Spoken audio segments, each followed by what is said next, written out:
والصلاة والسلام على من لا نبي بعده وبعد. Alhamdulillah, kita bersyukur kepada Allah Subhanahu wa taala atas taufik dan hidayahnya sehingga pada pagi hari ini kita bisa melanjutkan kajian kita membaca kitab Sittatu Mawadhi'a Minas Sirah. Salawat dan salam semoga senantiasa tercurahkan kepada Nabi kita Muhammad sallallahu alaihi wasallam, keluarga dan para sahabatnya, dan semoga Allah Subhanahu wa taala menggolongkan kita termasuk dari pengikut setia beliau alaihi salatu wassalam. Nah, insyaallah pada pertemuan ini kita akan masuk pada al-maudhi'ul awwal, tempat yang pertama atau pelajaran yang pertama yang bisa kita ambil dari sirah atau sejarahnya Nabi kita alaihi salatu wassalam. Qala al-Imam Ibnu Abdul Wahhab rahmatullah alaina wa alaih, berkata al-Imam Ibnu Abdul Wahhab, semoga rahmat Allah untuk kita dan untuk beliau, al-maudhi'ul awwal, tempat yang pertama, kisah nuzulil wahyi, kisah tentang turunnya wahyu. Dan wahyu yang pertama kali Allah Subhanahu wa taala turunkan adalah perintah untuk membaca Iqra bismi rabbikal ladzi khalaq. Bacalah dengan menyebut nama Rabbmu yang telah menciptakan. Itu wahyu yang pertama kali turun sebagai tanda kenabian Muhammad sallallahu alaihi wasallam. Dan di tempat ini disebutkan kisah nuzulil wahyi, kisah turunnya wahyu. Langsung beliau katakan wa fiha anna awwala ayatin arsalahu Allahu biha, adanya pada kisah ini bahwasanya yang pertama ayat yang Allah Subhanahu wa taala mengutus nabinya dengannya adalah ya ayyuhal muddatsir, wahai orang berselimut, kum fa'andzir, bangkitlah atau bangunlah dan berilah peringatan. Ayat ini menunjukkan tentang keberadaan Nabi alaihi salatu wasallam diangkat sebagai rasul, diutus sebagai rasul dengan diturunkan ayat ini, ayat yang pertama ini. Ila qaulihi, sampai perkataannya wali rabbika fasbir, dan pada Rabbmu maka bersabarlah, terhadap Rabbmu maka bersabarlah. Daripada ayat ini Allah Subhanahu wa taala langsung perintahkan untuk memberi peringatan. Yang sebelumnya Allah tidak memerintahkan untuk memberi peringatan, hanya diperintahkan untuk membaca, Iqra, bacalah. Dan ini menunjukkan bahwa yang pertama-tama yang hendaknya seseorang ketahui adalah membaca terlebih dahulu, belajar terlebih dahulu. Dan membaca merupakan kunci dari pengetahuan. Nabi alaihi salatu wasallam tidak bisa membaca, beliau tidak bisa menulis. Bersamaan dengan itu beliau diperintah untuk membaca, memberikan faedah kepada kita tentang pentingnya membaca. Dan betapa banyak orang bisa mengenal kebenaran, bisa mengenal Islam, mengenal sunnah, mengenal dakwah tauhid, dan bisa mengikutinya bermula dari membaca. Dan dulu banyak dari teman-teman kita orang Barat, Amerika, dari Eropa, Rusia, Britania, mereka pada masuk Islam berawal dari membaca di internet. Yang kemudian mereka mencari tahu, berawal dari membaca. Dan ini pentingnya membaca, mengingatkan kita orang yang sering membaca, maka dia akan memiliki pengetahuan, memiliki ilmu, memiliki wawasan yang luas. Ini menunjukkan pentingnya membaca. Setelah Allah Subhanahu wa taala turunkan wahyu yang pertama berupa perintah membaca sebagai tanda tentang kenabian beliau diangkat sebagai nabi. Dalam waktu yang lama kemudian Allah turunkan ayat pertama di sini yang kaitannya dengan penetapan beliau sebagai rasul. Langsung diperintah untuk memberi peringatan, tahdzir. Dan ini dakwah dari para rasul itu dibangun pada dua perkara. Pertama tabsyir, kedua tahdzir. Ini harus dilakukan keduanya, tidak hanya salah satunya. Tidak hanya tahdzir terus, tapi juga harus tabsyir. Tahdzir yaitu memperingatkan. Ya, kalau zaman sekarang orang kadang mendengar istilah tahdzir alergi. Ya, ini tahdzir melulu. Ya. Yang ditempatkan pada tahdziran ke orang-orang. Padahal tahdzir itu umum, memperingatkan dari kesyirikan dan ahlinya, kesesatan dan ahlinya. Itu masuk penamaan tahdzir. Adapun tabsyir memberi kabar gembira.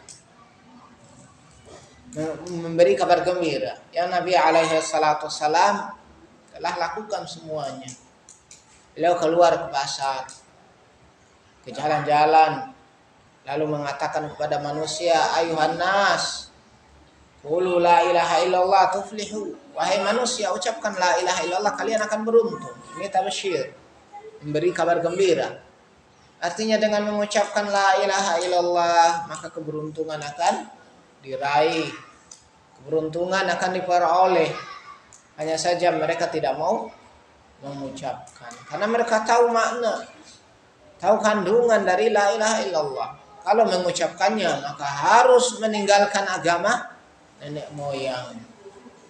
Harus meninggalkan keyakinan nenek moyang.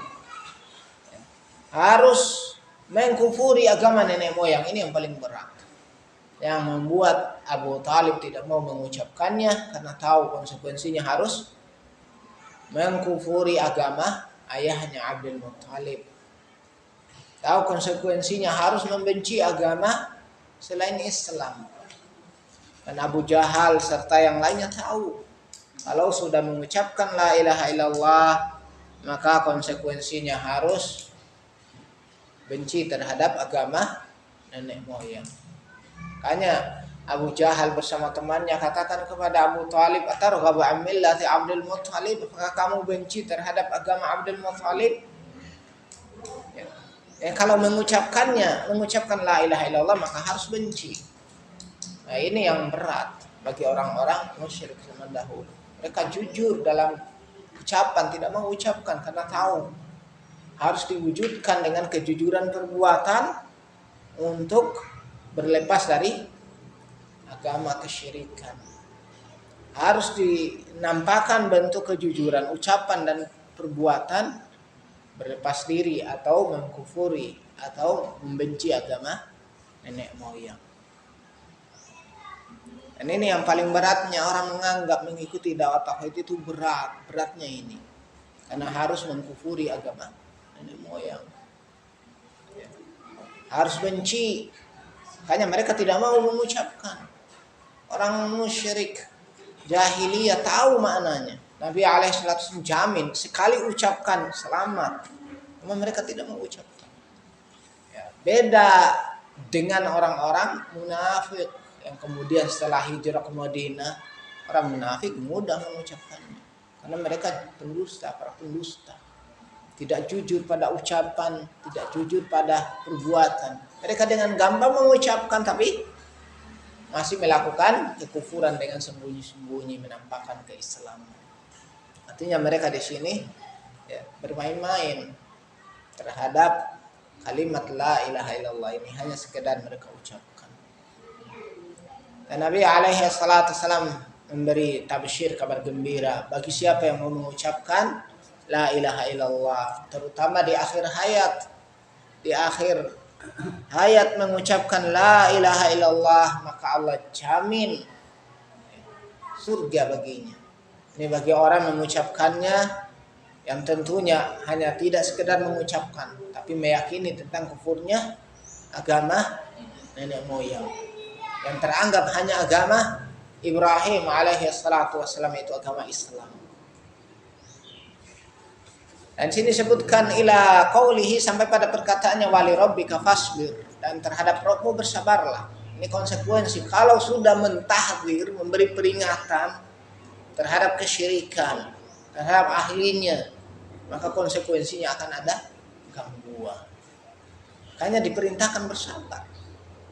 Dan ini yang diucapkan pula oleh Waraqah bin Naufal pada Nabi alaihi salatu wassalam setelah bertanya kepada Nabi alaihi salatu wassalam, "Madza tara ya ibn akhi?" Apa yang engkau lihat wahai putra saudaraku? Maka Nabi alaihi salatu wassalam menyebutkan.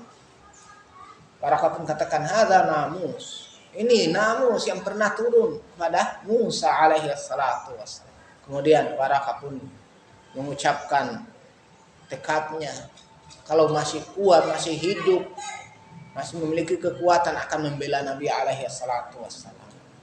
Karena tidak ada yang datang membawa agama ini, agama Ibrahim ini, melainkan akan dimusuhi dan diusir. Yang beliau pun tanya, "Al-mukhrijiyahum, apakah mereka akan mengusirku?" Beliau katakan, iya.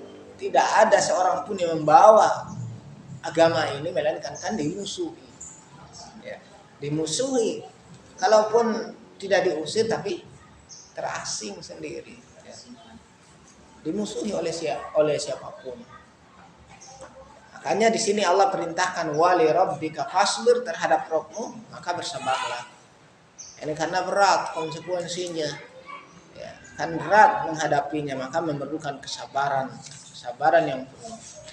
Dan beliau katakan fa idza fahimta, maka apabila kamu telah memahami annahum, bahwasanya mereka orang-orang musyrik zaman dahulu, yaf'aluna asya'a katsiratan, mereka melakukan perkara-perkara yang banyak, perbuatan-perbuatan yang banyak.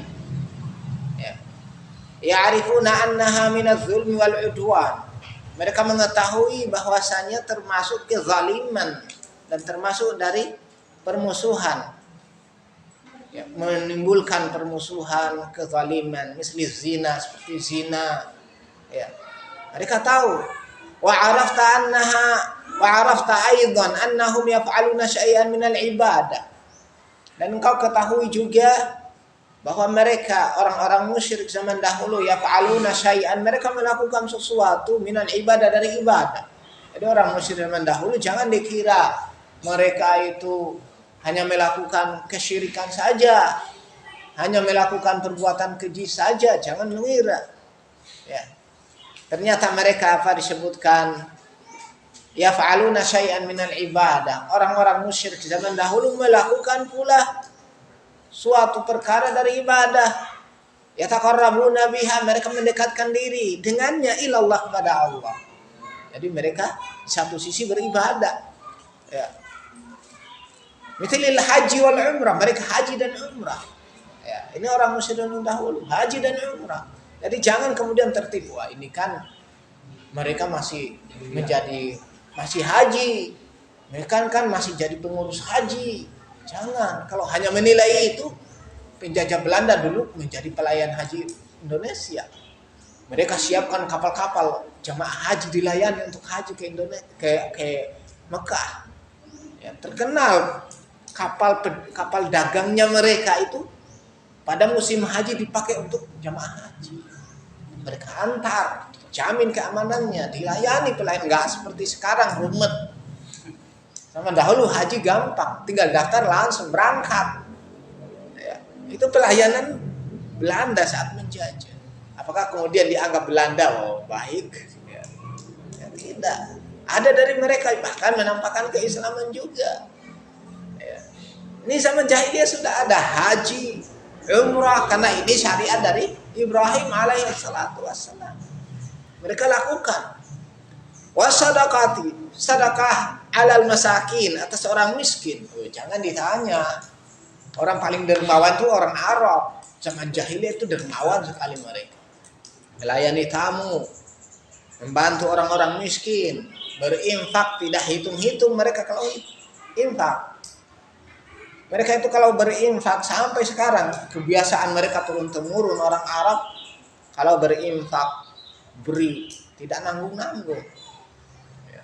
Akan yang kita dapati kebiasaan mereka manen kalau kita lihat dulu di Yaman kebun anggur. Panen pertama pakai pick up penuh langsung sumbang per tulang. Ya kita seorang diri karena ada kenalan dibawakan satu keranjang penuh untuk sendiri. Kaget kita. Ini orangnya kelihatan hidupnya pas-pasan tapi masya Allah nyumbangnya ya. Sekali panen pertama itu langsung disalurkan pada fisabilillah.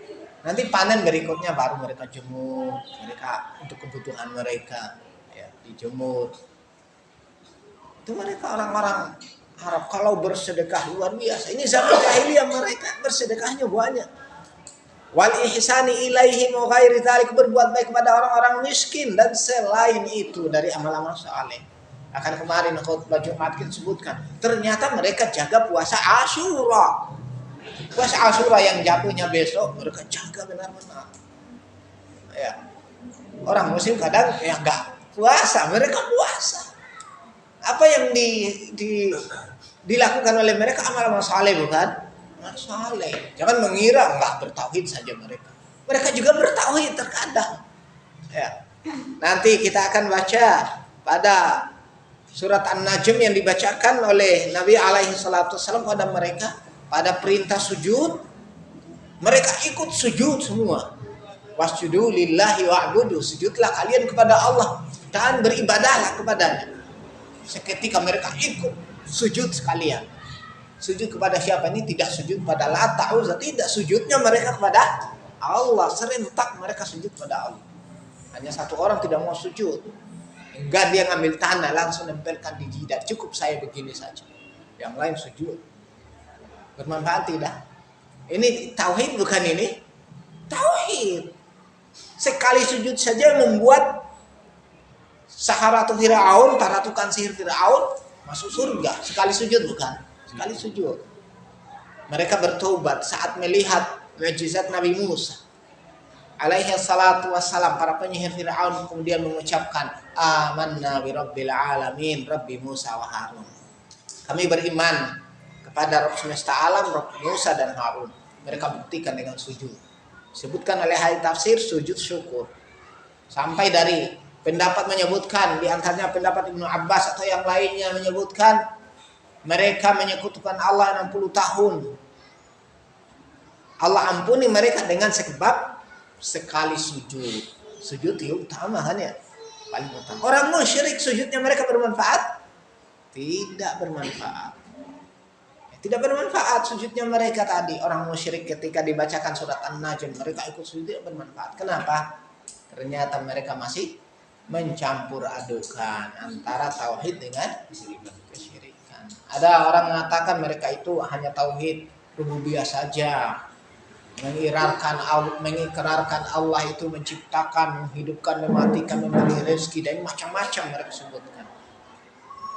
Ya. Ternyata apa?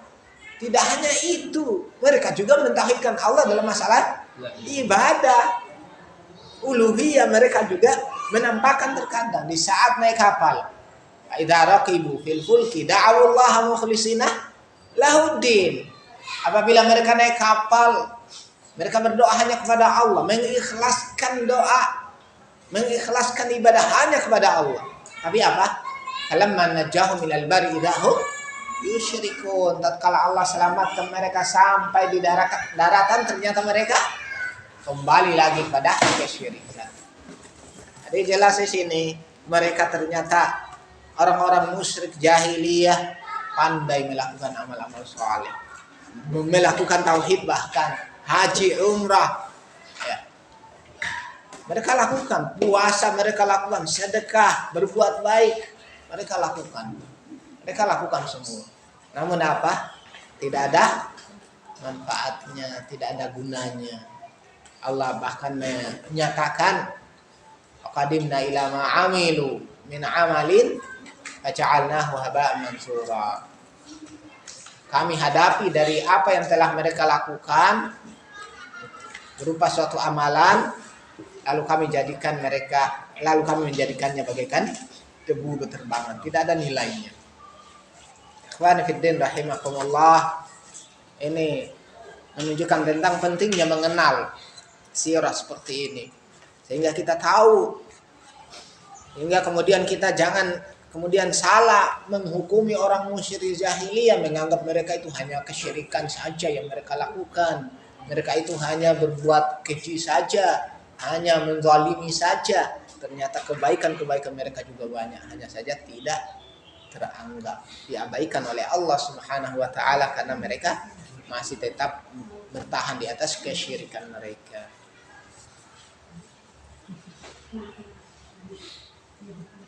Hanya bedanya dengan orang-orang musyrik zaman sekarang apa? Orang musyrik zaman sekarang biasa mengucapkan la ilaha illallah. Ya. Akan di saat melakukan kesyirikan, sembah selain Allah masih saja mengucapkan la ilaha illallah. Akan dari mereka membuat jimat tertuliskan la ilaha illallah. Dicampur aduk antara kesyirikan dengan la ilaha illallah. Itu bedanya. Lalu zaman dahulu mereka tidak mengucapkan, ya, tidak mau ucapkan la ilaha illallah karena tahu konsekuensinya tadi. Ya, zaman sekarang ya tidak mau tahu konsekuensinya. Kalau diberitahu berpaling, ya, dengan berbagai macam uzur, berbagai macam alasan. Dan disebutkan di sini wa ajalluha indahum asyirk, dan yang paling agungnya menurut mereka dari ibadah itu syirik. Dari ibadah adalah syirik. Kenapa? Syirik ini mereka menganggap inilah yang mendekatkan diri pada Allah. Disebutkan bahwa ajallu ma yuqarribuna bihi ilallahi indahum. Itu yang paling agungnya dari apa-apa yang mendekatkan diri dengannya kepada Allah menurut mereka. Jadi kesyirikan ini yang mereka lakukan.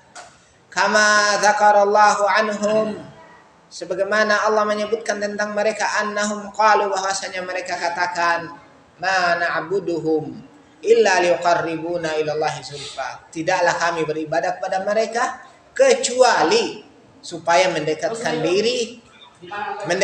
diri kami kepada Allah dengan sedekat-dekatnya. Jadi di sini apa? Mereka tetapkan beribadah, tidak beribadah, beribadah kepada mereka tadi dengan maksud apa? Mendekatkan diri kepada Allah. Jadi tujuan mereka mengibadahi selain Allah tadi, tujuan mereka untuk mendekatkan diri kepada Allah Subhanahu wa taala. Ditanyakan kenapa datang ke kuburan? Kenapa datang ke tempat yang dikeramatkan menyeru wali-wali? Jawaban mereka, kami melakukan ini tidak lain supaya semua tadi mendekatkan kami kepada Allah Subhanahu wa taala dengan sedekat-dekatnya. Ya. Makanya salah kalau kemudian orang katakan, ya, bertawasul kepada mayit itu bukan syirik tapi bid'ah. Ya, salah. Mereka ini bertawasul. Orang-orang musyrik jahiliyah ini bertawasul kepada mayit, bertawasul kepada orang saleh dengan datang ke tempat-tempat yang mereka khususkan, kuburan, atau mendatangi patung-patung mereka atau gambar-gambar mereka yang dipajang, mereka datangi lalu bertawasul, mereka inginkan sujud kepadanya, meminta kepadanya, sampaikan kepada Allah Subhanahu wa taala, menjadikan sebagai perantara. Ini dinamai kesyirikan oleh Allah Subhanahu wa taala. Bukan dinamai bid'ah. Kalaupun dinamai bid'ah, ya diada-adakan, artinya apa? Bid'ah yang menjurus pada kesyirikan. Dan dikatakan di sini wa yaquluna haula'i syufa'auna indallah, mereka katakan semua tadi yang mereka ibadahi itu adalah pensyafaat kami di sisi Allah. Artinya mereka di sini tidak memahami syafaat. Karena syafaat itu hanya bisa diberikan kepada orang yang mentauhidkan Allah Subhanahu wa taala. Orang yang Allah ridhai. Adapun yang tidak maka tidak bisa diberi syafaat. Jangankan para wali, jangankan orang-orang saleh, Nabi alaihi salatu wassalam saja tidak bisa mensyafaati kedua orang tua beliau. Padahal beliau yang akan memberi syafaat. Beliau nabi, beliau rasul, lebih baik. Tapi angkat tangan dalam masalah kesyirikan, tidak bisa mensyafaati. Tidak bisa mensyafaati pamannya Abu Talib. Walaupun syafaat khusus ada, tapi tidak menyebabkan keluar dari neraka. Tidak bisa memberi syafaat. Lalu muncul orang-orang belakangan ingin mensyafaati ahli syirik. Wah, dia kan bodoh, ya, ingin disyafaati. Nabi alaihi salatu wasallam lebih tahu tentang orang musyrik jahiliyah, bahkan dibodoh-bodohkan mereka, disebut sebagai orang-orang bodoh. Tapi beliau tidak mensyafaati, tidak memberi udhu pada mereka, termasuk ayah ibu beliau. Hanya menangis beliau, sedih karena meminta ampun untuk ibu beliau tidak diterima oleh Allah Subhanahu wa taala. Allah larang, mintalah untuk ziarah, beliau diizinkan ziarah. Beliau hanya menangis. Ingin memohonkan ampun untuk pamannya Abu Talib, sampai bertekad akan memohonkan ampun, dilarang langsung. Demikian pula Ibrahim, Allah janjikan dengan janji akan diberi, tidak akan menyedihkannya di hari kiamat. Ibrahim pun menunggu hari kiamat, langsung minta kepada Allah janji itu. Apa yang diminta oleh beliau? Supaya diampuni ayahnya. Tidak diampuni, karena ayahnya musyrik. Jadi bukan remeh, ini perkara kesyirikan, ini perkara berat. Ya, Nabi alaihi salatu wasallam saja tidak bisa untuk memberi syafaat orang melakukan kesyirikan. Ya. Lalu bagaimana dengan kita-kita? Ya, kita hanya bersedih ketika melihat orang kita cintai, kita senangi. Ya, ketika dia tidak bisa bertauhid atau sampai mati di atas kesyirikan, kita hanya bisa sedih. Sebagaimana Nabi alaihi salatu wasallam sedih melihat orang tuanya, sedih melihat pamannya mati di atas kesyirikan. Namun apa boleh buat, kita tidak bisa lagi berbuat apa-apa. Yang kita bisa berbuat adalah berupaya untuk mendakwakan kepada yang lain. Nabi Nuh alaihi salatu wasallam sedih tatkala putranya tidak bisa beriman, sampai menyebutnya anak. Allah pun tiadakan, bukan anak lagi, karena sudah beda agama. Bukan anak dalam artian keimanan, hanya anak biologis saja. Ya. Sampai seperti itu. Padahal mereka rasul, orang-orang pilihan, tapi tidak bisa apa-apa lagi dengan orang melakukan kesyirikan. Kayak ini sebagai peringatan untuk kita, ya, untuk hendaknya kita lebih berupaya semaksimal mungkin menghindari kesyirikan, mengajak umat untuk bertauhid, meninggalkan kesyirikan, karena ini perkara besar, perkara berat, yang penentu bagi seseorang di kehidupannya. Jika mati di atas kesyirikan maka tidak ada harapan kebaikan. Dan dikatakan di sini oleh beliau, wa qala ta'ala, dan Allah Ta'ala berkata, innahum ittakhadus syayatina awliya, sungguh mereka menjadikan syaitan-syaitan sebagai para wali min dunillah, dari selain Allah, sebagai pelindung-pelindung, penolong-penolong dari selain Allah. Wa yahsabuna annahum muhtadun, dan mereka mengira bahwasanya mereka mendapatkan petunjuk. Sudah tersesat tapi masih mengira apa? Mendapatkan petunjuk. Ini kenyataan di zaman ini pun seperti ini. Banyak orang kita lihat sudah tersesat, kesyirikan ada pada mereka, kekufuran. Tapi ketika didakwai masih tetap merasa mereka lah yang mendapatkan petunjuk.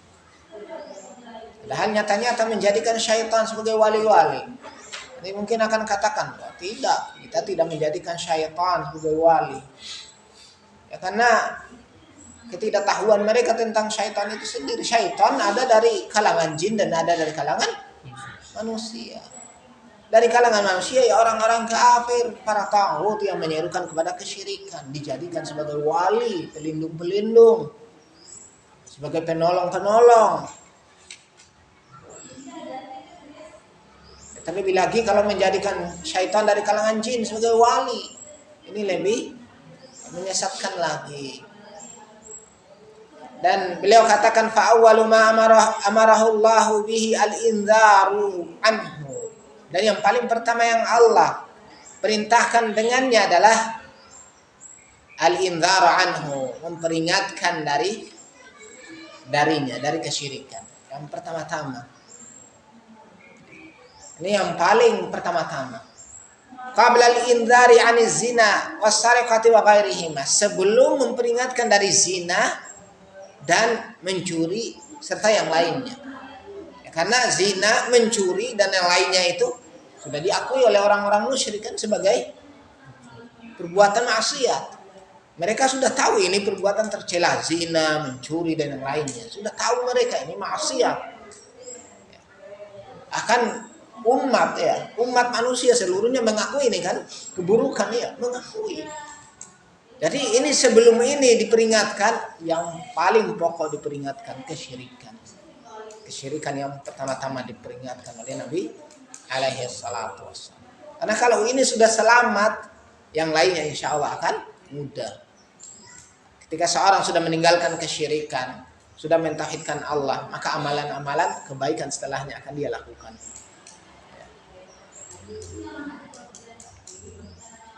Dan beliau katakan wa araftu anna minhum man ta'allaqa 'ala al-asnam, dan wa arafta, dan engkau ketahui pula anna minhum, bahwa di antara mereka orang-orang musyrik, man ta'allaqa 'ala al-asnam, bergantung pada patung-patung, berhala-berhala. Dan di zaman kita banyak yang bergantungnya malah pada manusia, pada dukun-dukun. Bergantung kepada dukun, minta dukun untuk sembuhkan dari penyakit, minta dukun untuk selamatkan, diseru bahkan nama dukun. Faminhum man ta'allaqa 'alal malaikati, dan di antara mereka ada yang bergantung kepada malaikat, wa 'alal auliya, dan kepada para wali, min bani Adam, dari kalangan Bani Adam, dari kalangan manusia. Kebergantungan inilah yang menyebabkan mereka berada pada kesyirikan. Padahal Allah Subhanahu wa taala telah membuka peluang besar bagi siapapun ingin bergantung, bertawakal, memohon kepada Allah, meminta apa saja Allah beri jaminan. Hanya saja manusia lebih memilih selain Allah Subhanahu wa taala. Wa yaquluna, mereka katakan, man nuridu minhum illa syafa'atahum.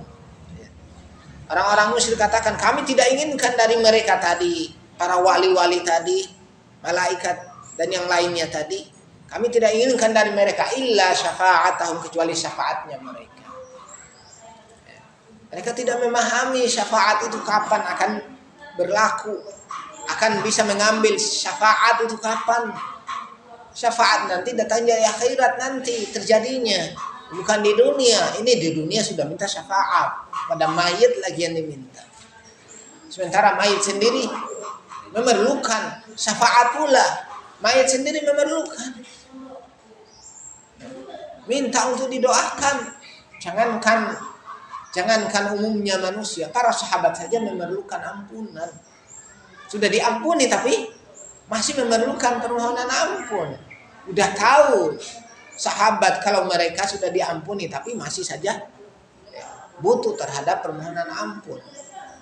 Umar bin Khattab radhiyallahu anhu selalu meminta kepada Nabi alaihi salatu wassalam. Di saat keliru langsung kepada Nabi alaihi salatu wassalam.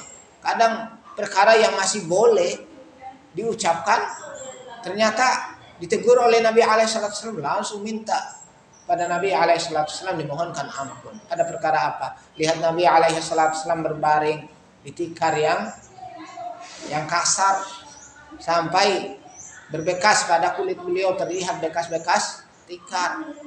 Ya. Membuat Umar radhiyallahu anhu nangis. lalu mengusulkan kenapa tidak berdoa kepada Allah. Meminta kepada Allah, mohonlah kepada Allah supaya memberikan keluasan kepada kita sebagaimana Allah telah beri keluasan pada Romawi dan Persia. Melihat seorang pemimpin hidupnya seperti itu, umat pun ya kasihan kan ya. Meminta untuk berdoa kepada Allah, mintanya berdoa kepada Allah. Kan boleh kan ya? Minta kepada Allah kan boleh, ini ibadah bahkan. Tapi Nabi alaihi salatu wasallam katakan, ya, bagi mereka di dunia saja, bagi kita surga. Mendengar itu apa kata Umar? Mohonkan ampun kepada Allah. Mohonkan ampun kepada Allah untuk ya. Nabi alaihi salatu wasallam juga saat melihat beliau ini membawa lembaran Taurat. Ya, padahal kan kebenaran dalam Taurat. Lembaran Taurat yang masih belum dirubah, asli dibawa. Langsung Nabi alaihi salatu wasallam katakan, "Afi syakin anta ya benal Khattab?" Apakah kamu pada keraguan-raguan wahai Ibnu Khattab? Langsung beliau ya, tidak jadi megang. Minta kepada Nabi alaihi salatu wasallam, mohonkan ampun kepada Allah. Bahkan sudah sering dengar ampunan Allah. Ya, tapi minta agar diampuni. Setelah pada wafat orang-orang seperti beliau atau orang-orang saleh setelah beliau pada wafat, orang-orang bodoh kemudian datang minta ya, dimohonkan ampun. Ya salah. Yang seharusnya yang hidup itulah yang termasuk kewajiban bahkan yang Allah perintahkan setelah Allah perintahkan tauhid. Fa'alam annahu la ilaha illallah wastaghfir li dzambik walil mu'minina wal mu'minat. Ketahuilah bahwasanya tidak ada sembahan yang hak kecuali Allah dan mohonkanlah ampun terhadap dosamu, dan seorang orang beriman laki-laki dan perempuan diperintah untuk memohonkan ampun, bukan dibalik. Dia hidup malah minta kepada mayit. Ini kezaliman ya, kesyirikan yang jelas ini seperti ini. Bertawasul kepada mayit, meminta kepada mayit, ini sejelas-jelasnya kesyirikan yang pernah dilakukan oleh ahli jahiliyah, orang-orang musyrik jahiliyah. Mereka bertawasul kepada orang-orang saleh yang dinamai dengan Lata, Uzza dan Manat serta yang lainnya. Bertawasul meminta supaya disampaikan kepada Allah Subhanahu wa taala. Yang mereka maksudkan pensyafaat. Ya. Namun salah penempatan mereka dan Allah Subhanahu wa taala menghukumi mereka sebagai orang-orang kafir musyrik disebabkan karena perbuatan mereka. Dan beliau katakan wa ma'a hadza bada'a bil indari anhu fi awwali ayatin arsalahu Allah biha. Bersama dengan ini beliau memulai dengan memberi peringatan dari kesyirikan pada awal ayat yang Allah mengutusnya dengannya, menjadikannya beliau sebagai rasul pada awal ayat. Yang telah kita sebutkan tadi, ya ayyuhal muddatsir qum fa'anzir, wahai orang berselimut bangkitlah, berilah peringatan. Dari peringatan dari kesyirikan, langsung beliau peringatkan dari kesyirikan.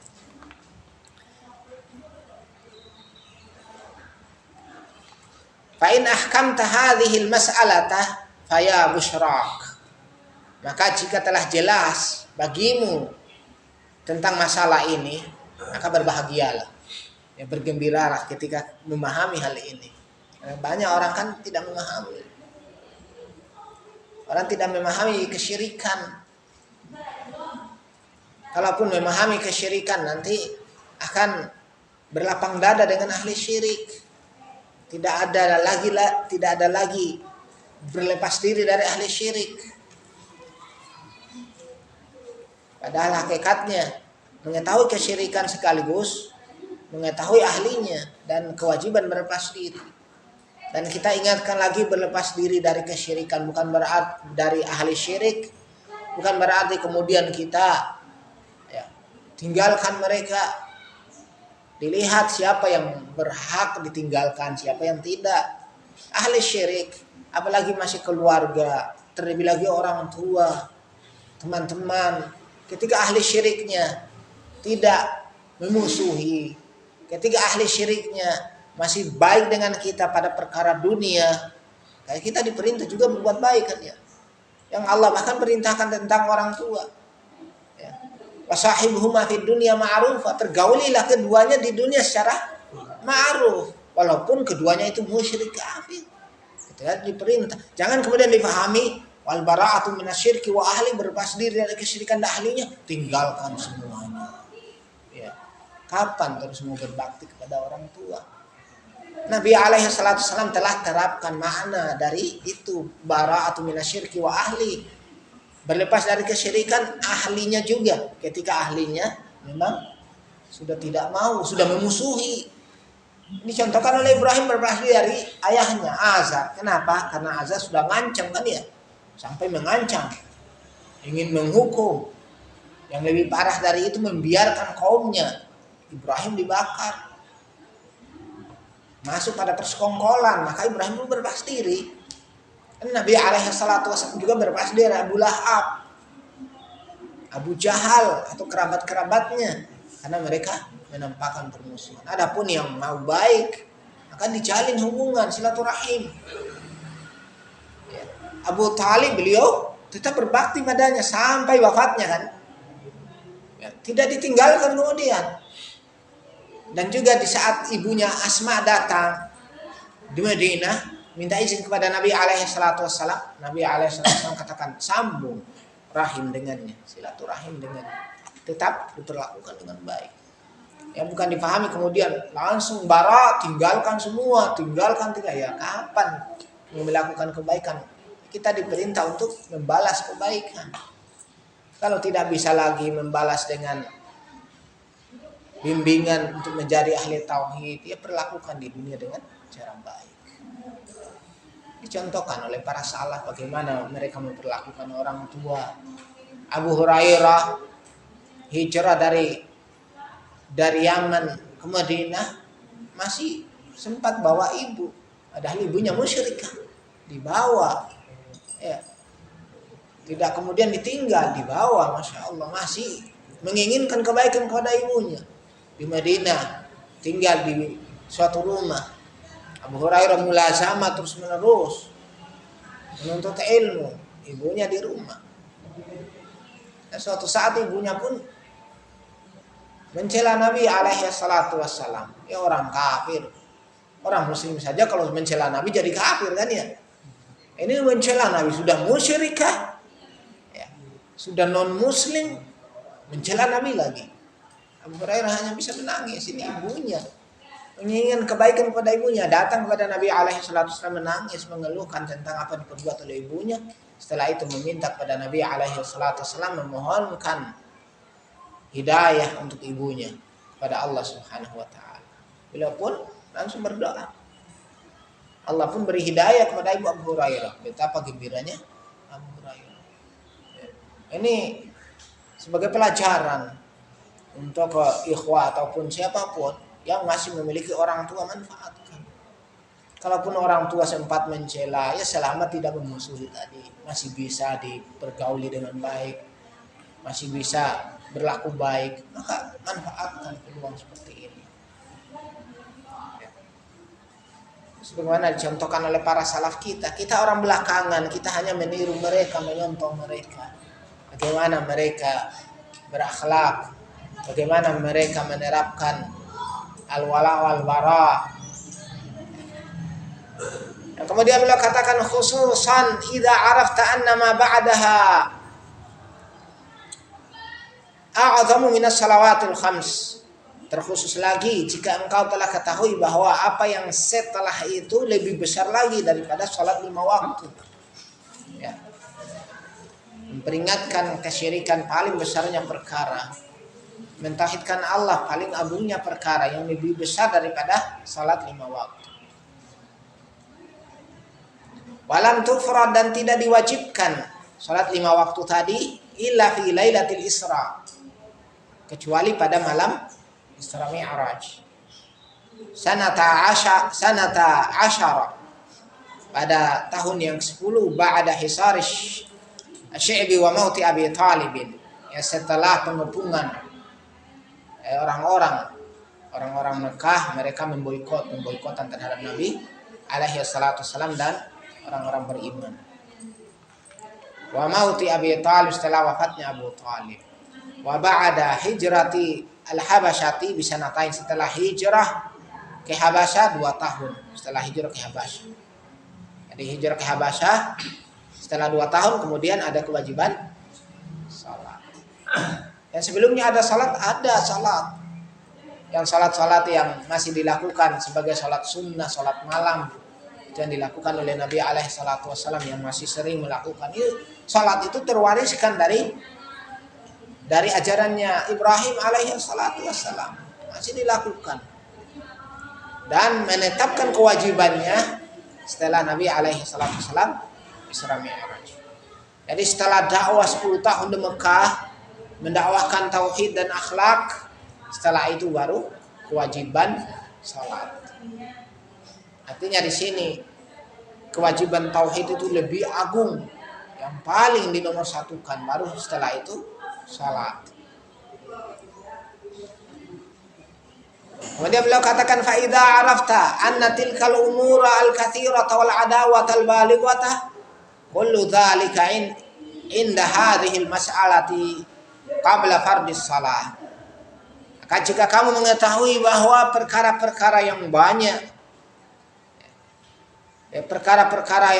itu wal adawat al balighah, dan permusuhan yang sempurna, itu permusuhan dari orang-orang musyrik, kullu dzalika inda hadhil masalah, semua itu ya, pada masalah ini qabla fardhis shalah, sebelum diwajibkannya salat. Sebelum ada salat Nabi alaihi salatu wasallam dimusuhi. Terlebih lagi adanya salat hamba permusuhan. Beliau ingin salat di Ka'bah, dihalangi.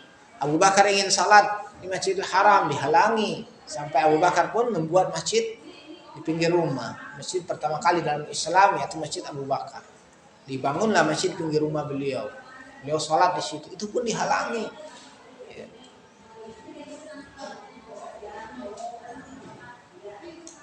Kemudian beliau katakan rajautu an ta'rifal mas'alata, aku pun berharap semoga engkau mengetahui masalah. Jadi masalah yang paling pertama ini yang disebutkan pada tempat yang pertama, peringatan dari kesyirikan. Jadi kesyirikan adalah perkara besar yang para nabi mendakwahkan untuk meninggalkannya. Mendakwahkan pada tauhid, memperingatkan dari lawannya, itu kesyirikan, berlangsung waktu yang lama. Nabi kita alaihi salatu wasallam di Mekah 10 tahun. Bukan berarti berhenti di situ. Setelahnya ada syariat-syariat yang lain, terus menerus beliau ingatkan tauhid. Bahkan di akhir hayat beliau pun masih tauhid, memperingatkan tentang orang-orang Nasara. Ittakhadhu qubura anbiya'ihim masajida. Mereka menjadikan kuburan-kuburan para nabi mereka sebagai masjid, tempat-tempat ibadah.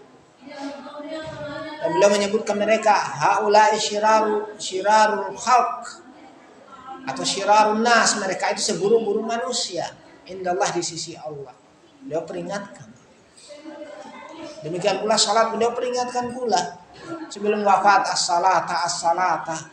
Ya salat, yani berpegang teguhlah kepada salat, jaga salat. Beliau contohkan di saat sakit berat, beliau jaga salat, tidak memberi udzur bagi yang meninggalkan salat. Kalau orang berpegang teguh pada manhaj beliau, yang sekarang banyak orang mengklaim bermanhaj salah, tapi masalah ini remeh bagi mereka. Kesyirikan disepelekan, bara terhadap kesyirikan dan ahlinya disepelekan, karena tidak memahami masalah yang pertama yang dibahas di sini. Dan kita sayangkan ada orang bahas kitab ini, setelah itu buat kesimpulan sendiri. Menetapkan halus syirik, bagaimanapun walaupun melakukan kesyirikan seperti itu, ya masih tetap saudara kita, seagama, masih muslim. Ya percuma baca kitab seperti ini kalau kesimpulannya seperti itu. Ya. Beliau menulis kitab seperti ini untuk menerangkan tentang kufurnya mereka. Bahkan nanti akhir-akhir kitab kita akan sebutkan tentang penyebutan beliau terhadap seorang badui yang berlepas dari kaumnya yang tidak mengenal agama. Ini perkara penting sekali yang beliau tuliskan di sini. Tulisan yang kecil, yang ringan akan tapi masya Allah mengandung permasalahan besar yang sepatutnya difahami oleh setiap muslim, setiap orang mengaku muslim.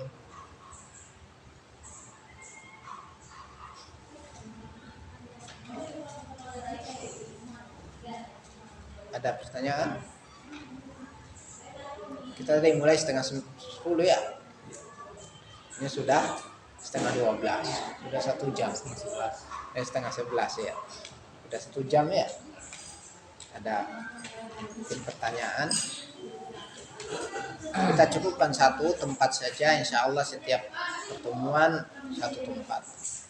Karena ini ada 4 tempat, 4 pelajaran. Ada 6 ya, 6 kali pertemuan insya Allah kita bisa khatam atau mungkin bisa 7.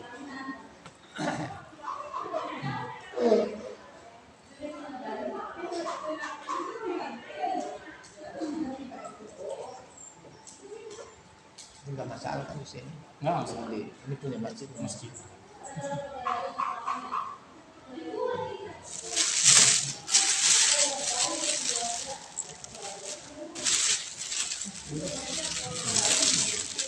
Tadi puasa. Puasa Tasu'a hari ini, besok Asyura. Ini puasa dia. Ya, makan enggak apa, ayo makan. Ya, makan dulu. Ayo enggak apa-apa. Ayo, apa ya? Kalau Anak sendiri boleh puasa semua lagi. ada kan yang puasa Asyura hari ini? Enggak. Belum ya. Pada puasa. Enggak apa-apa, lu makan aja enggak apa-apa. Enggak usah malu-malu.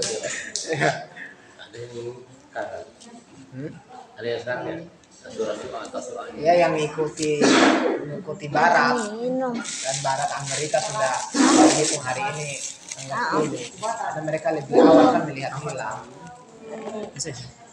Tapi untuk timur yang melihat hilal menetapkan hari ini Tasu'a, besok Asyura. 19 Februari. Tentang ini Ustaz, yang bahwa yang mengkafirkan seorang itu adalah ulama.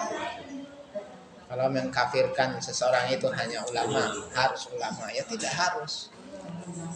Menyerahkan kepada ulama pada perkara yang memang di sana ada kerancuan, ketidakjelasan. Tapi kalau perkaranya jelas, semua orang bisa melihat, bisa mengetahui, ya boleh langsung. Dan ini berlaku dari zaman dahulu. Makanya Zaid bin Amr langsung menghukumi orang-orang musyrik. Ya. Langsung beliau terang-terangan depan Ka'bah, yang Asma radhiyallahu anha menyebutkan beliau menyandarkan tubuhnya begini di Ka'bah, lalu memperingatkan orang-orang musyrik yang hadir di saat itu. Ya. Beliau nyatakan mereka, antum lastum ala dini Ibrahim ghairi, kalian bukan di atas agama Ibrahim selainku. Ya, dengan tegas sudah katakan, karena melihat kesyirikan yang mereka lakukan. Mereka kan mengaku di atas agama Ibrahim, tapi hakikatnya mereka di atas agama nenek moyang mereka. Akhirnya beliau hukumi mereka. Karena beliau mempersaksikan dirinya, ini asyhadu ala anni ala millati Ibrahim. Sungguh aku tersaksikan maksudnya aku di atas agama Ibrahim. Ya, dengan lantang beliau langsung. Ada yang mengatakan dia kan alim, ulama, ya taruhlah gitu. Tapi kalau kriteria orang sekarang mungkin nggak dianggap sebagai alim. Ya, kenapa? Karena beliau hanya datang kemana? Ke seorang alim ahli kitab, datang ke seorang Yahudi, ke seorang alim Nasara, lalu bertanya tentang agama. Disebutkan Al-Hanif. Beliau tanya, "Wa mal Hanif? Apa Al-Hanif?" Dinu Ibrahim, lam yakun Yahudiyan wala Nasraniyan wala ya'budu illallah. Al-Hanif itu agama Ibrahim. Beliau bukan Yahudi, beliau bukan Nasara, dan beliau tidak menyembah kecuali hanya pada Allah. Langsung beliau nyatakan, aku kalau seperti itu aku di atas agama Ibrahim. Balik ke Mekah langsung ingatkan tahdir syirik-syirik. Ya, kalau orang sekarang menganggap ini belajarnya siapa ini, nggak jelas ini ya. Siapa gurunya ini? Ya kan kalau orang sekarang, jangankan orang yang menyebutkan, yang sudah dikenal punya guru, belajar ke syekhnya mereka, ke ulama diakui oleh mereka, nggak dianggap.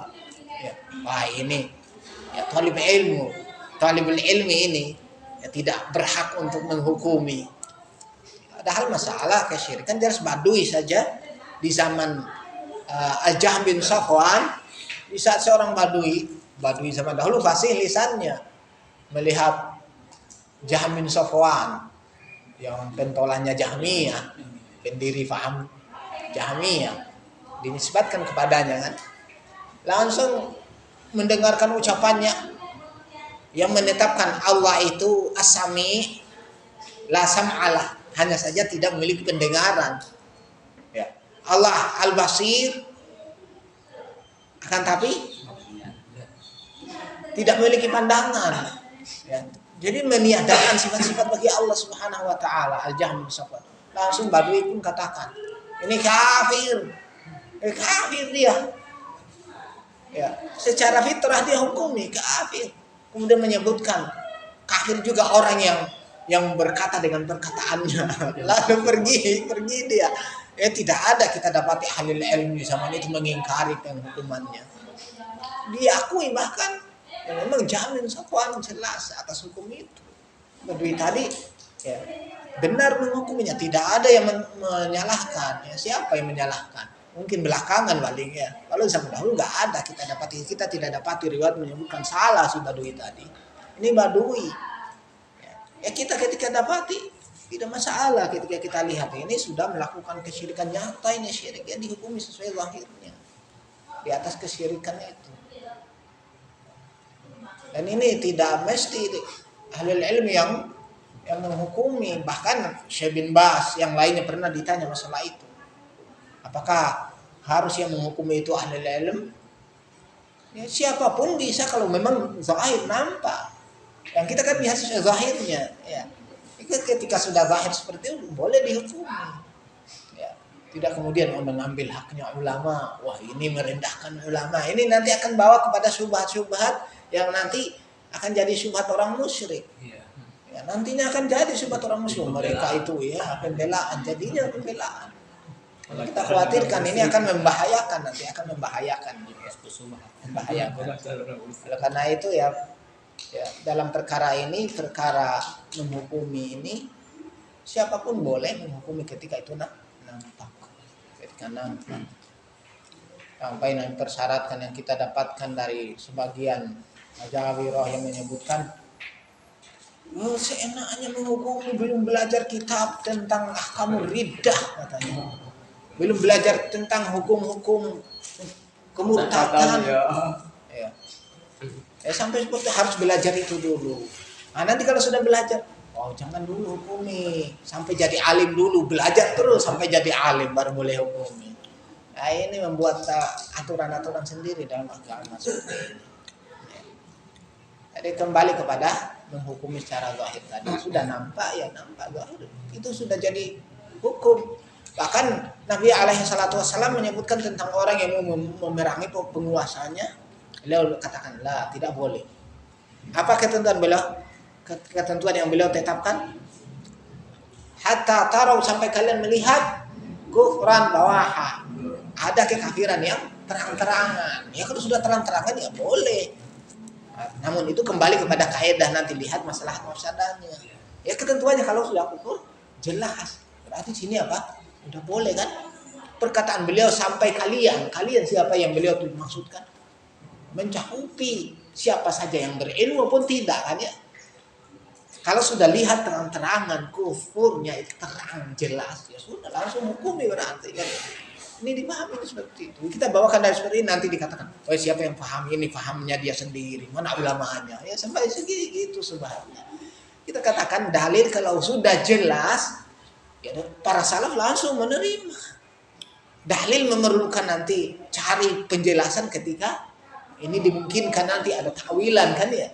Tapi kalau sudah jelas ya, menyembah selain Allah kesyirikan, ya dihukumi ini syirik. Ya tidak perlu lagi harus tanya kemana-mana, harus mau ya. Allah pun perintahkan fasalu ahla dzikri in kuntum la ta'lamun. Tanyalah kepada ahli zikir, orang berilmu jika kalian tidak mengetahui. Kalau sudah tahu ngapain tanya kan ya. Ya, udah jelas kan ya. Ini syirik, ini tauhid. Lalu mau tanya lagi, ini gimana? Ya nanti terjatuh pada celaan malah banyak bertanya kan ya. Ya, jadi perkara yang sudah jelas tidak perlu ditanyakan. Kalau ingin supaya lebih yakin tidak masalah kan ya. Atau bertanya untuk mengajari orang lain. Dengan pertanyaannya dia tahu hukumnya, cuma dia tanya sengaja biar orang lain dapat pelajaran, ini boleh. Ini boleh. Jadi masalah menghukumi, masalah apa yang sudah jelas ya masing-masing orang bisa menghukumi. Yang penting sudah nampak jelas. Bukan perkara yang rancu, tersamarkan. Apa pada perkara tersamarkan, khafi dan yang lainnya itu kerjaannya ahli ilmu. Mereka nanti yang akan menetapkan. Kalau perkara sudah jelas ya tidak perlu lagi. Hanya saja perlu juga hati-hati, kadang orang seorang hal sekali. Wah kafir, harus terang-terangan kafir itu. Kafir.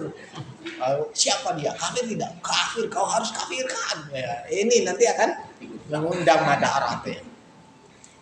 Ini bukan metode hajairah. Hisbi bukan, harus hisbikan hisbi. Tidak. Ya, kita melihat pada perkara maslahat mafsadahnya. Ya kita tidak diharuskan teriak-teriak ini fulan kafir. Ya, tidak. Yang penting kita sudah yakini. Ya. Dan kalau ada yang nanya, ya, nanya hukum kita jelasin. Jadi tidak mengharuskan kita untuk teriak-teriakan orang. Yang penting kita sudah meyakini. Beda halnya kalau di negara sudah Islam dipegang oleh ulil amri yang sah sebagai ulil amr, yang di sana negaranya negara tauhid, orang kafir tidak masalah diteriakin dia kafir ya. Kalau kita negara kita ya seperti ini, kita mau teriak-teriak seperti itu bisa menimbulkan madarat. Cukup meyakini tentang kafirnya, tidak perlu sholat lagi di belakangnya, jangan lagi sholat di jenazahnya, jangan lagi mohonkan ampun untuknya. Masalah memohonkan ampun ini juga perlu untuk kita bahas. Memohonkan ampun kepada orang yang kita ketahui dia mati di atas kesyirikan. Memohonkan ampun, pertama permohonan ampun kita sudah tidak diterima.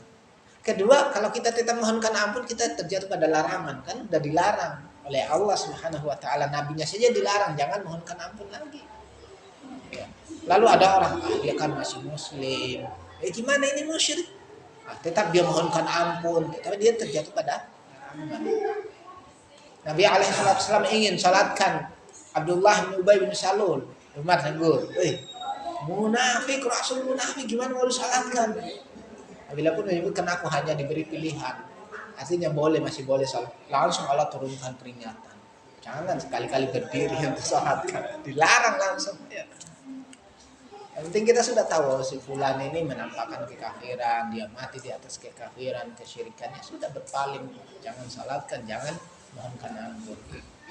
Kalau melihat karena dia orang yang pernah kita cintai karena hubungan keluarga atau pernah berjasa baik pada kita, maka lakukan kebaikan terhadap orang-orang yang dia tinggalkan, kerabatnya, jalin hubungan silaturahim, lakukan amal-amal kebaikan. Harapkan mudah-mudahan orang yang ditinggalkannya itu akan menjadi orang-orang muslim yang benar. Ya. Termasuk yang pemahaman murjiah seperti itu. Yang mana? Itu apa? Yang berhak mengkafirkan. Iya, di antara mereka sekarang yang mereka gembar-gemborkan sekarang itu. Ya, yang mengkafirkan itu harus ulama. Nanti ulamanya tidak bisa. Kalau dikafirkan kafir semua dong. Ya, bisa kita kafirkan ayah ibu kita semua kafir. Sampai seorang mereka katakan, syekhnya katakan bahkan dirimu sendiri kafir nanti kau kafirkan, ya sampai seperti itu. Subhanallah. Ya, seakan-akan mereka menutupi perkara seperti ini, tidak mau berterus terang. Nah, ini akhlaknya Yahudi seperti ini yang kita khawatirkan. Iya.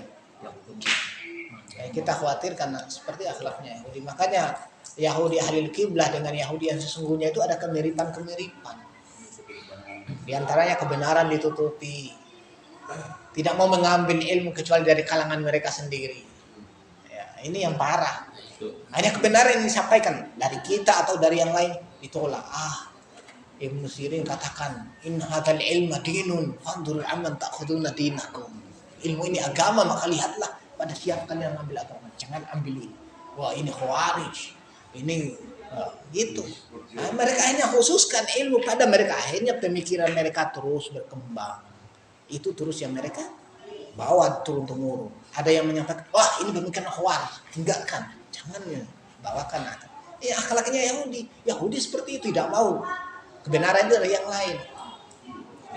Bahkan Nabi alaihissalam mereka tahu ciri-cirinya, sifatnya semua, dan mereka tahu sifat anak-anak mereka sendiri tahu, karena bukan dari kalangan mereka, tidak mau iman.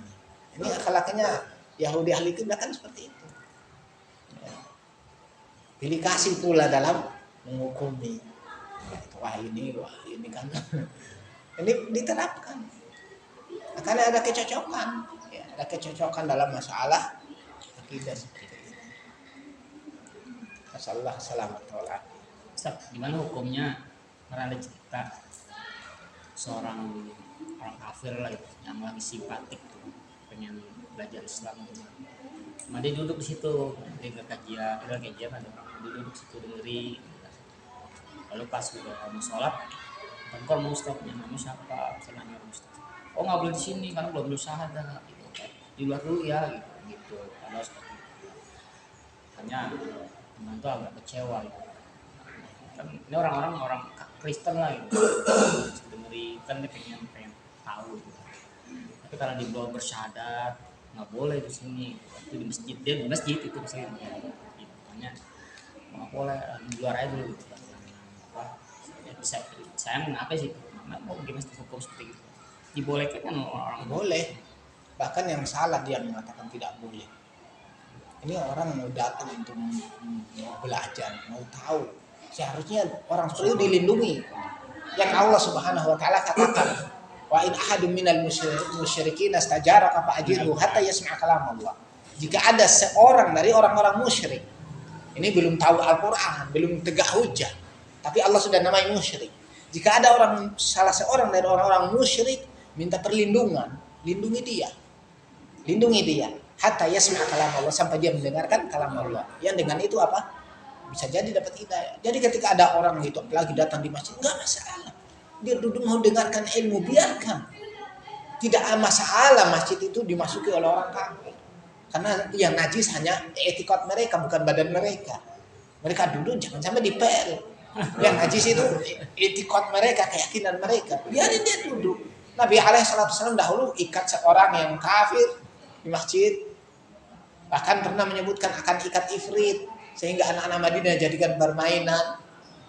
Padahal kan ini kafir, etikat mereka itu najis, tapi dibiarkan di masjid. Ini apalagi niatnya loh mau mendengarkan Al-Quran. Ya, kita pernah ngisi di suatu PT di Galaksi Bekasi. Seorang bosnya itu memiliki karyawan, ternyata ada non-muslim. Non-muslim ini ada yang perempuan, ada laki-laki. Di saat ada kajian puluhan orang, pas mau memulai kajian, yang pemilik PT bilang, Pak Ustadz sebelum mulai izin nanya apa? Karena di sini karyawan kami ini ada non muslim, dan yang non muslim ini tidak diajak tapi mau sendiri datang. Apakah boleh? Oh iya boleh, kita dengan senang hati boleh kita kata. Tapi yang perempuannya tidak berjilbab didengar sendiri, ya tidak masalah. Yang penting dia di belakang bersama perempuan, ya biarin. Kita pun sampaikan setelah itu kajian kita bahas. Masya Allah ternyata yang non muslim tadi fokus benar, perhatikan benar. Yang perempuannya juga. Ya, sampai ya, kita pernah bertemu seseorang yang dibilang namanya Daniel masuk Islam. Masya Allah kan ya. Jadi ketika dihalangi jangan ya, kita kalau memang dakwanya untuk kalangan sendiri ya mungkin seperti, tapi dakwah kita dakwah untuk umat. Yang muslim kita aja, non muslim saja ya, kalau memungkinkan diajak mau, apalagi ini mau sendiri ya dia, maka kesempatan sampaikan pengarahan nasihat.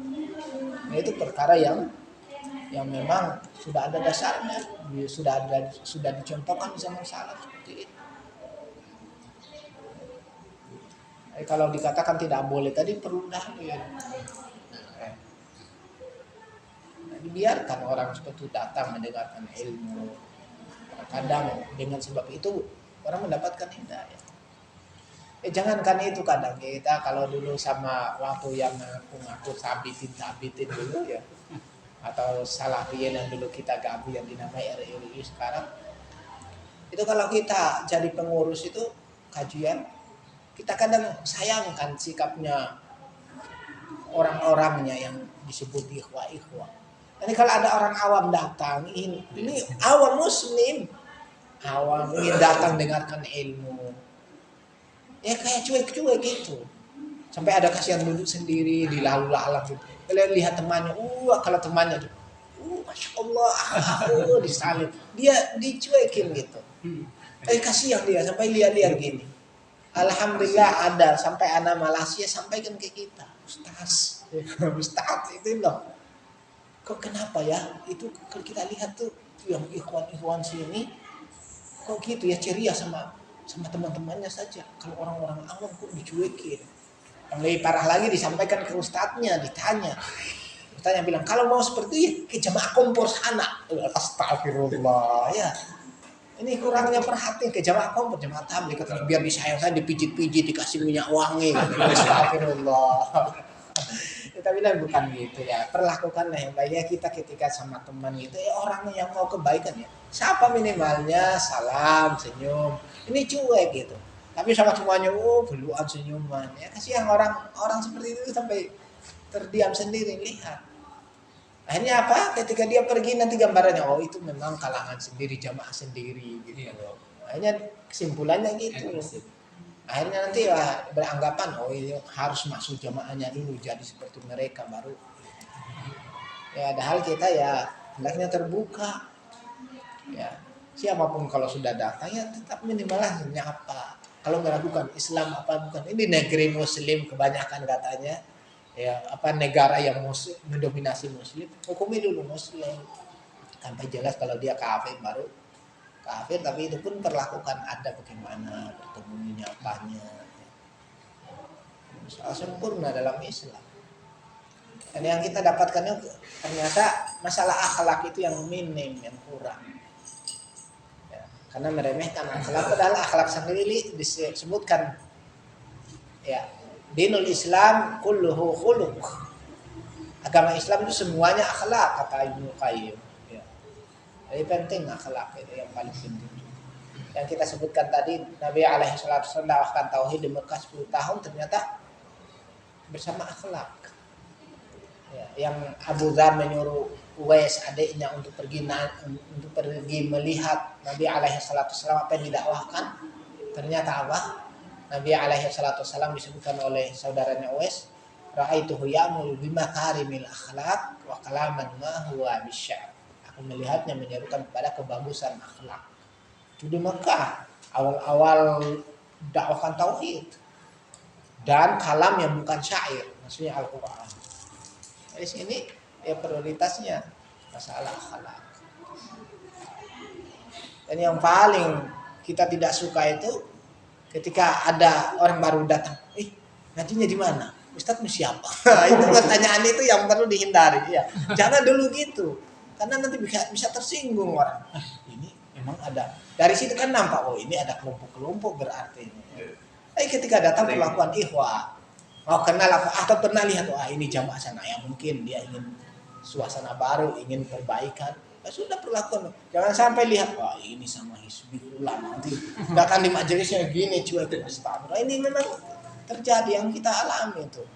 Di kalangan Hajawirah itu seperti itu yang kita dapatkan, ya Allah. Kalau sudah lihat si fulan pernah komen, tobat dulu. Ya, tobat apa? Dituntut tobat. Udah datang seperti itu ya dengan lapang terima. Soal yang lalu hilangkan dulu. Itu bukan, kita tidak diajarkan dulu dendam masalah lalu. Yang penting sekarang dia bisa baik. Ya, alhamdulillah, masalah lalu orang dia akan sadar, dia nampak ke kita itu sudah menyadari kalau dia merasa salah, walaupun dia tidak ucapkan, dengan munculnya tiba-tiba ke kita ingin baik ya sudah. Jangan kita menginginkan untuk menghakimi seseorang, menundukkan seseorang dengan subhanallah. Ustaz, kalau misal kayak apakah termasuk itu pembatal Islam? Misalnya ini Amerika dia membuat pangkalan militer di negeri-negeri yang dominasinya Muslim mungkin, ini negara terus si Amerika itu dinyerang negara-negara yang mayoritas masyarakat Muslim gitu kan. Terus diserang lagi gitu kan sama negara itu. Terus negara yang tepatan itu nggak terima gitu, karena kan ini kan si negara itu kan nyerang negara yang karena ada pangkalan militernya gitu kan.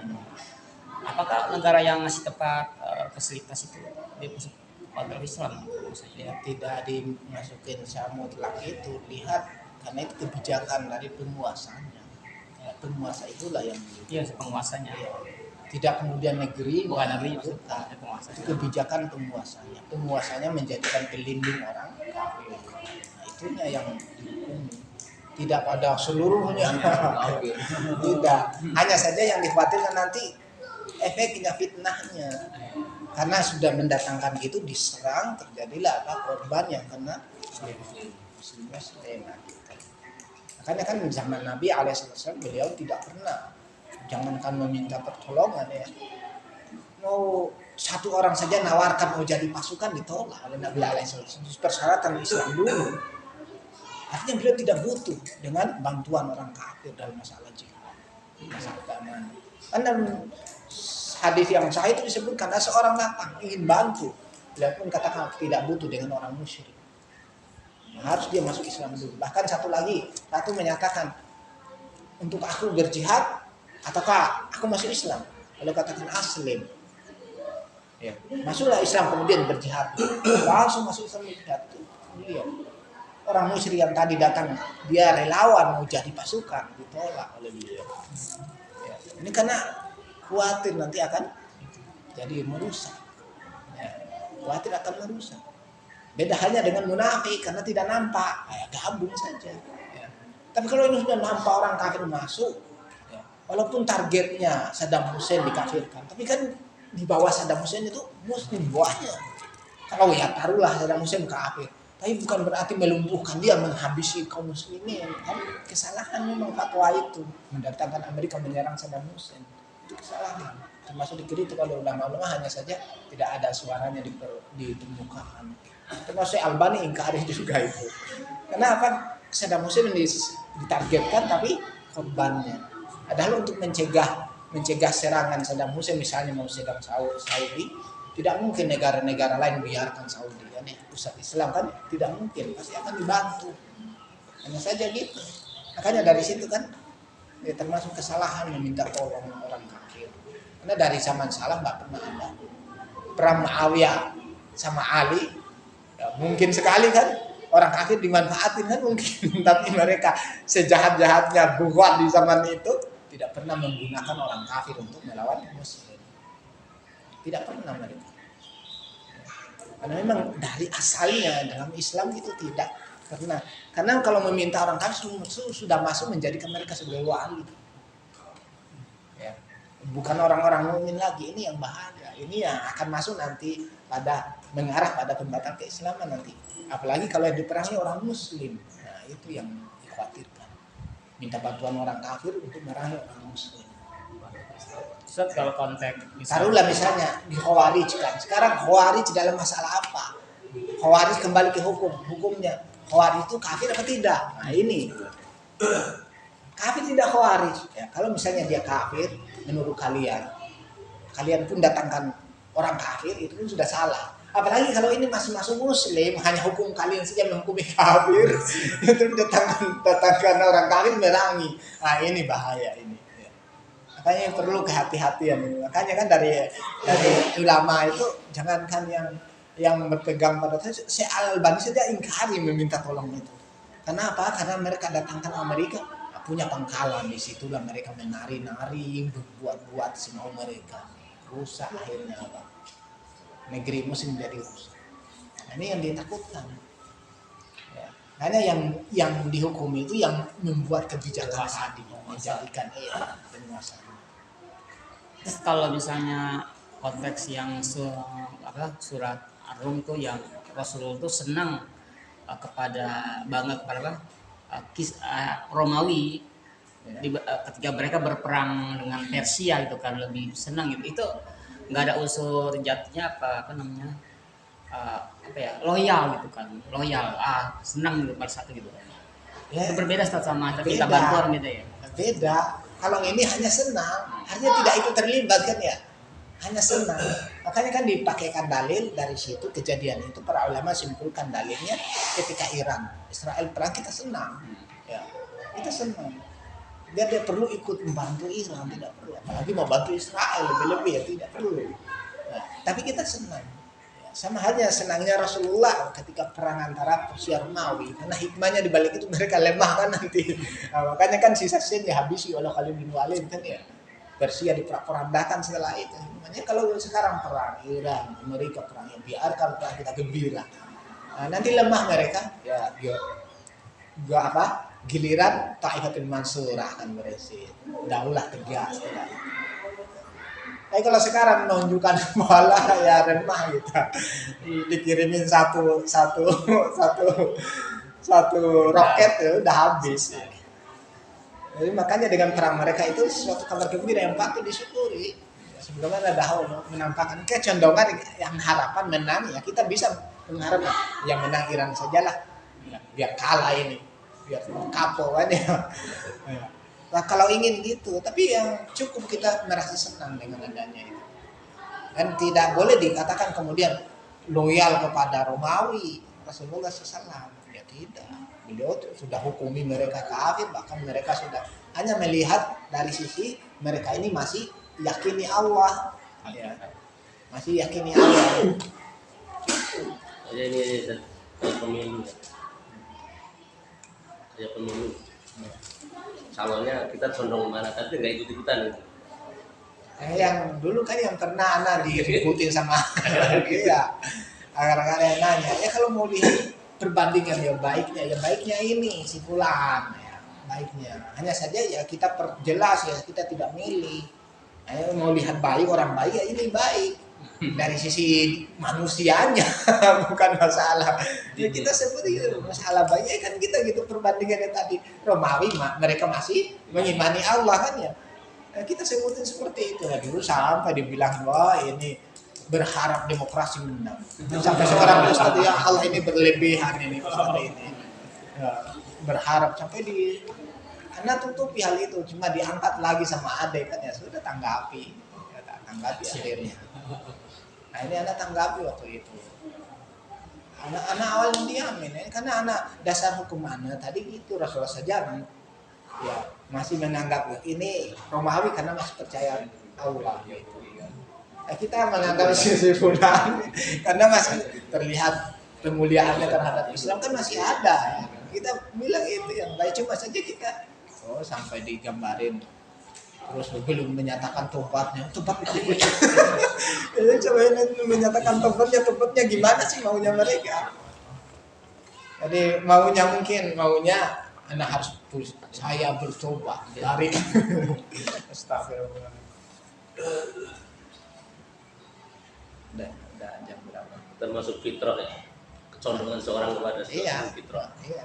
Kecintaan juga itu Rasulullah cintai Abu Thalib sampai Allah katakan innaka la tahdi man ahbabta sungguh kamu tidak akan bisa memberi petunjuk pada orang yang kamu cintai artinya cinta ini tabiat hanya saja nanti akan menjadi ibadah cinta yang kaitannya dengan ibadah mencintai fulan karena Islamnya ini sudah masuk ibadah mencintainya karena hanya saudara biasa ya tidak teranggap ibadah ini cintanya Rasulullah ke Abu Thalib itu tabiat saja artinya masih boleh karena ada hubungan apalagi Abu Thalib baik ya kan dipuji bahkan kebaikannya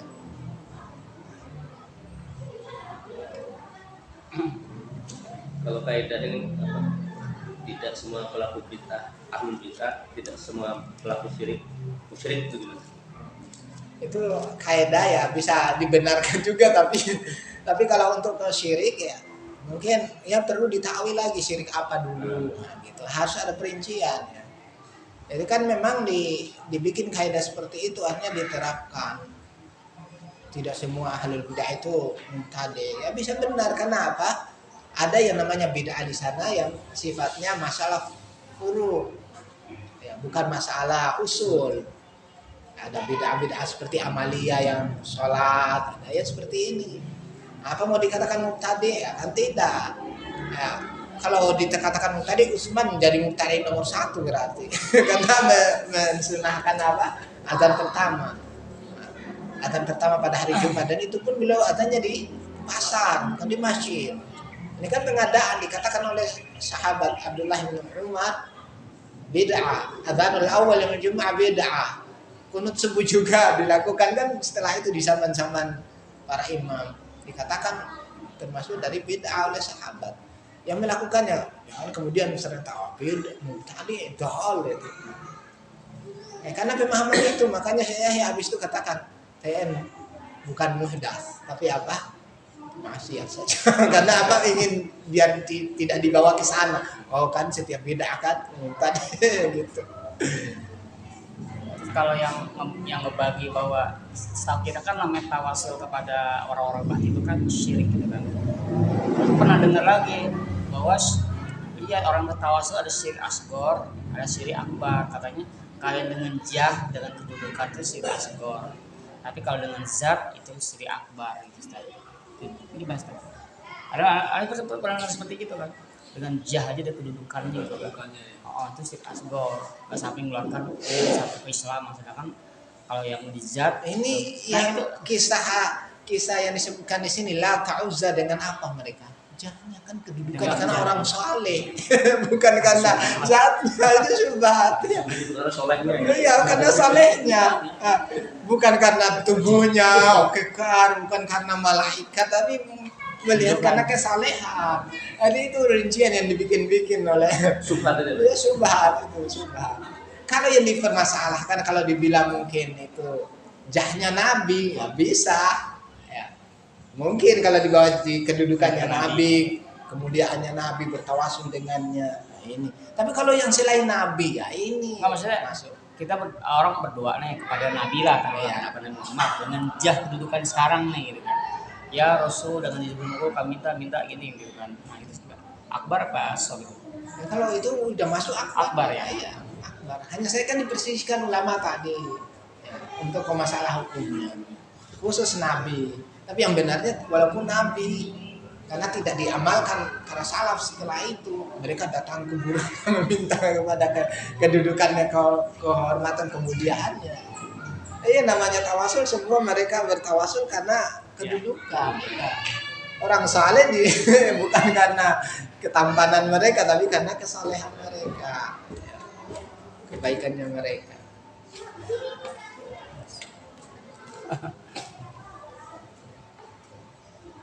Lalu